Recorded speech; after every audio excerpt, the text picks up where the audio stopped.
Assalamualaikum warahmatullahi wabarakatuh. Berjumpa lagi dengan Mimin.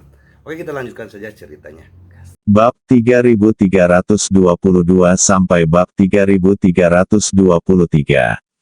Lembah Xiao Tianguan, di kamar hotel. Di dalam kamar, cahaya kuning hangat menyinari furnitur kayu sederhana di dalam kamar. Ada dua orang yang duduk di meja kopi. Di meja kopi di depan mereka ada satu set-set teh yang nikmat. Aroma teh masih melekat, membuat orang merasa rileks dan bahagia. Di samping dua orang itu, ada dua orang terhormat berdiri. Salah satu dari mereka membalut lengannya dan mengikatkannya di lehernya. Tidanzilah yang lengannya dinonaktifkan oleh Ye Chong. Dan yang berdiri di samping Tidanzi adalah rambut kuning duniawinya. Di depan mereka berdua, ada seseorang yang duduk yang tampak berusia 60-an, dia energi dan energi. Dia adalah Master Tidanzi, seorang Grandmaster yang dikenal sebagai Master Qiangwang. Duduk di hadapan Guru Qiangwang adalah teman baiknya, Guru Huli. Tuan Qiangwang mengenakan jubah polos dengan wajah yang agak ganas dan cahaya yang tajam di matanya. Dia dengan lembut mengangkat teko dan menuangkan secangkir teh panas untuk Tuan Huli. Huli Zhenren mengenakan pakaian Tao, dengan janggut panjang dan ekspresi agung. Kedua orang ini ada di sini untuk berpartisipasi dalam pertemuan para pahlawan yang akan datang. Dan Tidanzi, bersama Huang Mao, akhirnya sampai di sini dan menemukan Guru Qiangwang. Pertemuan para pahlawan ini, di permukaan, dikatakan sebagai pertukaran dan diskusi antara berbagai kekuatan. Faktanya, ini adalah tindakan membangun kekuasaan untuk pengadilan surgawi timur. Master Qiangwang mengelus janggut panjangnya dan berkata perlahan.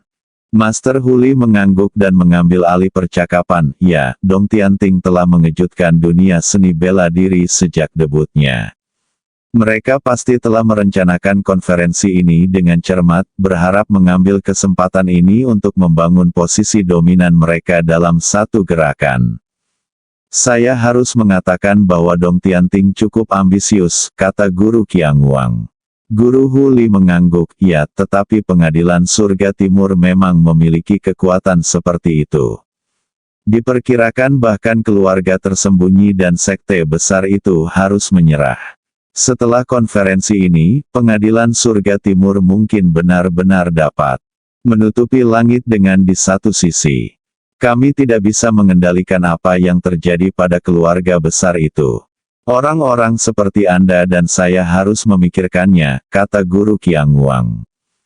Ya, jika kita bisa bergabung dengan pengadilan surgawi timur, ini pasti bukan peluang besar. Master Qiangwang melanjutkan, namun, kali ini Dong Tianting akan menantang Kaisar Pedang di konferensi. Saya pikir itu adalah membunuh Kaisar Pedang untuk membangun kekuasaannya. Ya, ada 16 kaisar di dunia, dan yang lainnya telah melakukannya dikalahkan oleh Dong Tianting. Bunuh dia, sekarang hanya Kaisar Pedang yang tersisa. Dia telah mengalahkan Dong Tianting sebelumnya, dan Dong Tianting tidak akan melepaskannya kali ini, kata Tuan Huli. Ya, dunia seni bela diri Tiongkok saat ini sebenarnya dikuasai oleh Kaisar Pedang. Mereka ingin menyatukan dunia seni bela diri di surga timur. Kaisar Pedang memang merupakan penghalang terakhir dan secara alami menjadi duri di pihak mereka. Dianalisis. Saat ini, kedua orang itu berhenti dan menyesap teh. Master Huli melanjutkan, namun, Kaisar Pedang adalah orang yang kuat. Dia memiliki banyak legenda keajaiban. Apakah Dong Tianting benar-benar mampu membunuhnya? Saya pikir Dong Tianting lebih menakutkan. Kaisar Pedang mungkin dalam masalah. Kurang, Tuan Qiangwang berkata dengan lembut. Keduanya berkecimpung di dunia seni bela diri. Meskipun mereka pernah mendengar tentang legenda Kaisar Pedang, mereka belum pernah melihat Kaisar Pedang dengan mata kepala sendiri. Saat dia berbicara, dia mendengar suara, wuh, dan kemudian seekor harimau melompat dari jendela. Melihat harimau besar ini, Huang Mao sangat ketakutan hingga kakinya lemas dan dia hampir berlutut di tanah. Tidanzi juga mengeluarkan 2 butir telur besi. Tuan Huli terkekeh, "Jangan takut, ini hanya hewan peliharaan saya." Sebelum dia selesai berbicara, senyuman Tuan Huli membeku di wajahnya. Karena dia mengetahui bahwa harimau itu terluka parah. Ia segera berdiri dan memeriksa kondisi harimau tersebut. Segera, Guru Huli menjadi marah, "Siapa yang melakukan ini? Harimau ini dibudidayakan dengan hati-hati olehnya. Dia menghabiskan sumber daya yang tak terhitung jumlahnya, dan dia lebih perhatian daripada membina murid-muridnya. Semula dengan pelatihan lanjutan, harimau ini setidaknya bisa mencapai level master. Akibatnya pondasinya rusak dan ia menjadi harimau biasa yang tidak akan pernah bisa diperbaiki lagi. Dapat dikatakan bahwa semua kerja keras Huli sia-sia. Tentu saja, Tiger tidak bisa menyebutkan nama Ye Chong, dia hanya mengatakan, "Wow, 2 kali." "Apa, harimaumu dipukuli?" Tuan Qianguang bertanya. Tuan Huli mengangguk, "Ya, jika saya tahu siapa orang itu, saya harus mengulitinya. Sekarang kita semua adalah orang-orang dari dunia seni bela diri, campuran, tetapi di sekitar penginapan ini, jika kita berdua tidak melakukannya jangan menganggapnya serius. Jika kami berani menyentuh hewan peliharaan Tuanmu Huli, kami benar-benar tidak ingin hidup," kata Tuan Qianguang. Ada 2 hotel di Xiao Tianguan, yang satu sangat mewah dan yang lainnya sangat kumuh. Yang sangat mewah ini dihuni oleh tokoh-tokoh terkemuka di dunia seni bela diri, termasuk orang-orang dari pengadilan surgawi timur, orang-orang dari keluarga dunia tersembunyi, dan orang-orang dari berbagai sekte besar. Beberapa kultivator biasa di dunia seni bela diri dan sekte yang relatif lemah hanya bisa tinggal di hotel kumuh ini. Master Qianguang dan Master Huli hanyalah sosok kecil di dunia seni bela diri. Mereka hanya bisa berdiri di level terluar saat menyaksikan kompetisi. Namun, mereka masih mempunyai pengaruh di antara orang-orang kecil ini. Saat dia berbicara, dia mendengar suara datang dari halaman. "Bos, beri kami 2 kamar." Mendengar ini, Huang Mao dan Tidanzi segera menajamkan telinga. Suara ini terlalu familiar. Huang Mao segera menjulurkan kepalanya dan menemukan Ye Chong dan Zhu Jiayin ada di halaman. "Saya Cao, Tuan, lihat, bukankah ini bajingan? Dia ada di sini juga." Sangat sulit bagi musuh untuk bertemu satu sama lain. Tapi mengapa gadis di sebelahnya berubah? Tidanzi mendekat dan melihat bahwa memang Ye Chong yang lengannya patah. Tidanzi segera berkata kepada Guru Qianguang, "Guru, inilah anak laki-laki yang melumpuhkan lengan muridnya." Tidanzi datang ke Guru Qianguang kali ini untuk meminta Guru Qianguang membunuh Ye Chong dan membalas dendam. "Tuan." Qianguang melihat ke bawah ke samping dan mendengus dingin. "Oke, awalnya saya berpikir saya akan pergi mencari orang ini setelah pengumpulan para pahlawan, tapi saya tidak menyangka dia sendiri yang datang ke pintu saya. Yang lain, baru saja berjalan ke bawah." Saat ini, Ye Chong dan Zhu Jiayin baru saja masuk ke halaman hotel, dan pemilik hotel langsung menyambut mereka. Bosnya adalah seorang bungkuk dengan kepala botak dan beberapa gigi tanggal ketika dia tersenyum. "Kalian berdua, silakan menginap di hotel," kata bos Luo Guo sambil tersenyum.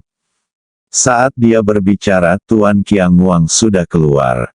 "Brengsek, nak, aku tidak menyangka kamu berani datang ke sini." Huang Mao mencibir.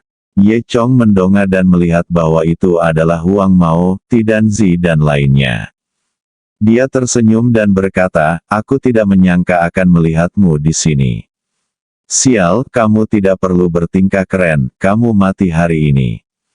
Huang Mao mengutuk, dan kemudian dia memandang Zhu Jiayin dengan cara yang tidak senonoh cara. "Namun, saya harus mengatakan bahwa putra Anda sangat cepat dalam berganti wanita, dia memiliki selera yang bagus dan dia cantik. Titik petik 2. Zhu Jiayin mengangkat alisnya dan menatap Ye Chong di sebelahnya. Wajah Ye Chong memerah, dia menyentuh hidungnya dan berkata, "Jiayin, jangan dengarkan omong kosongnya." Bab 3323 Musuh yang sama. Saat kedua belah pihak berbicara, Tuan Huli juga berjalan bersama harimaunya. Adapun harimau, begitu melihat Ye Chong, ia melolong, suaranya penuh ketakutan. Tuan Huli dan Tiger telah bersama sejak lama dan memiliki pikiran yang sama. "Huer, apakah anak ini memukulmu?" Tuan Huli bertanya. Harimau itu mengangguk seolah dia mengerti. Guru Huli berkata dengan marah, "Baiklah, kita akhirnya mengetahui siapa orang itu, mari kita lihat apakah saya tidak membunuhmu hari ini." Saat dia mengatakan itu, dia mengambil satu langkah ke depan dan berjalan ke sisi guru Qiangwang. Tuan Huli menatap langsung ke arah Ye Chong di depannya dengan mata cerah. Wajahnya pucat, dan dia jelas sangat marah. Bos Luo Guo, Huang Mao, Tidanzi dan lainnya juga merasakan kemarahan yang kuat dan mundur satu demi satu. "Kaulah yang memukuli harimauku." Suara Tuan Huli pelan, dan setiap kata seakan terucap dari sela-sela giginya, penuh amarah. Ye Chong mengangkat bahu dengan acuh tak acuh, "Ya, itu adalah binatang yang saya kalahkan." Setelah mendengar ini, mata Tuan Huli menjadi lebih marah. Dia melangkah maju, meraih kerah Ye Chong, dan mengangkatnya. Ye Chong merasakan kekuatan besar datang darinya dan sulit bernapas. "Kamu sangat berani." Tuan Huli meraung dengan marah, "Ini adalah harimau yang saya pelihara dengan hati-hati, dan kamu berani menyakitinya. Jika saya tidak memberi Anda pelajaran hari ini, bagaimana saya, Tuan Huli, masih bisa mendapatkan pijakan di dunia?" Pada saat itu, Guru Qiangwang juga mengerti. Ternyata musuh mereka ternyata sama. "Apa? Huli Zhenren, apakah anak laki-laki ini adalah harimau yang mengalahkanmu?" Tuan Qiangwang tidak dapat mempercayainya, ternyata itu suatu kebetulan. Tuan Huli mengangguk, "Ya, sepertinya kita harus berurusan dengan anak ini." Huang Mao dan Tidanzi saling memandang dan tersenyum saat ini. Mereka tahu kekuatan Tuan Huli, dan dengan tuan mereka, jika dia benar-benar mengambilnya tindakan, Ye Chong mungkin akan mati. Tuan Huli maju selangkah lagi. Tuan Qiangwang tahu betapa pentingnya harimau ini bagi Tuan Huli, jadi dia tidak berkelahi dengan Tuan Huli. Kemudian, Tuan Huli menyipitkan matanya. Meskipun dia tidak melihat gerakan apapun, aliran energi sejati telah mengikuti tanah yang dia injak dan menyerang ke arah Ye Chong. Jurus ini memusatkan esensi seni bela diri Huli dan sangat kejam dan keji. Ketika energi sebenarnya mencapai kaki Ye Chong, itu akan meledak. Jika itu adalah orang biasa, itu akan langsung meledakkannya berkeping-keping. Namun, Ye Chong tentu saja bukan orang biasa. Dia telah menyadari serangan Tuan Huli. Ye Chong hanya tersenyum dan tidak berkata apa-apa. Dia tidak melihat gerakan apapun, dan Zenki yang menghantam kakinya tiba-tiba meledak dan menghilang di tanah sekitarnya, seperti awan asap yang dihembuskan oleh seseorang dalam satu tarikan napas. Tanpa menunggu Guru Huli terkejut, Ye Chong juga menggunakan metode yang sama, dan aliran energi sejati dipantulkan kembali ke kaki Guru Huli di sepanjang jalan yang sama. Kemudian, di sepanjang kaki Tuan Huli, dia meledakkan tubuhnya. Tuan Huli merasa seperti ditabrak kereta berkecepatan tinggi yang melaju kencang, dan tubuhnya tanpa sadar mundur beberapa langkah. Huang Mao, Tidanzi dan yang lainnya semuanya terkejut. Bagaimana Guru Huli bisa mundur beberapa langkah dengan cara yang begitu baik? Hanya Tuan Qiangwang yang melihat petunjuknya dan tidak bisa menahan cemberut. Tuan Huli, tampaknya anak ini cukup mampu. Tuan Huli mengangguk, "Ya, anak ini memiliki beberapa keterampilan, tapi saya ceroboh sekarang. Haha, sepertinya kita harus bergabung untuk membunuh anak ini hari ini, jika tidak maka akan membuat orang luar tertawa.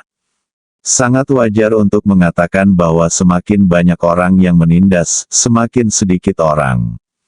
Saat dia mengatakan ini, Tuan Qianguang dan Tuan Huli berdiri, bersiap untuk bertengkar hebat dengan Ye Chong.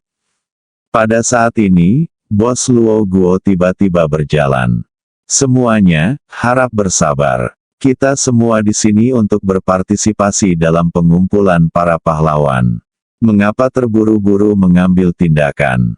Huli Zhenren dihentikan oleh Bos Luo Guo, dan amarahnya sedikit mereda, tetapi dia masih memelototi Ye Chong dan berkata dengan dingin, bagaimana saya bisa membiarkan orang ini menyakiti harimau saya? Meskipun Bos Luo Guo memiliki sikap yang rendah hati, itu bisa jadi terlihat bahwa dia tidak takut dengan kekuatan Master Huli dan Master Qianguang. Dia terkekeh, semuanya, saya tidak ada hubungannya dengan keluhan Anda, tapi jangan lupa ini adalah pertemuan para pahlawan. Jika Anda membuat masalah di sini, saya khawatir tidak akan mudah untuk menjelaskannya kepada Surga Timur. Pengadilan, kan? Setelah mendengar ini, Guru Li mengerutkan kening, dan setelah hening beberapa saat, dia akhirnya menundukkan kepalanya. Dia menatap Ye Chong dengan tajam, oke, demi bos hari ini, aku akan mengampuni hidupmu untuk saat ini. Saat pertemuan para pahlawan selesai, kamu akan mati. Aku akan mengambil nyawamu. Ye Chong hanya tersenyum dan tidak berkata apa-apa. Zhu Jiayin diam-diam menghela nafas lega. Dia tidak mengkhawatirkan Ye Chong, tapi mengkhawatirkan Tuan Huli dan Tuan Qianguang. Jika perkelahian benar-benar terjadi, kedua orang ini pasti akan mati. Ketika dua orang meninggal, saluran pertamanya akan sibuk kembali. Lebih baik berbuat lebih sedikit daripada berbuat lebih banyak. Bos, beri kami 2 kamar. Kata Zhu Jiayin. Apa? Anda masih ingin tinggal di hotel?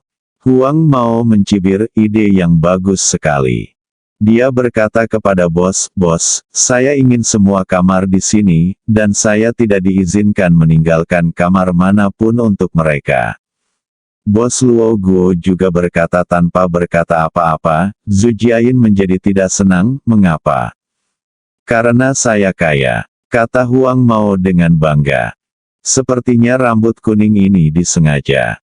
Menghadapi hambatan dan ejekan Huang Mao, Ye Chong tidak menunjukkan kemarahan apapun, tetapi hanya menonton dengan acuh tak acuh saat pihak lain terus pamer. Zhu Jiayin mendengus dingin, bos, saya adalah tamu biasa yang datang ke sini untuk menginap. Jika Anda tidak mengizinkan saya tinggal karena ancaman dari beberapa orang, apakah ini tidak sesuai dengan aturan?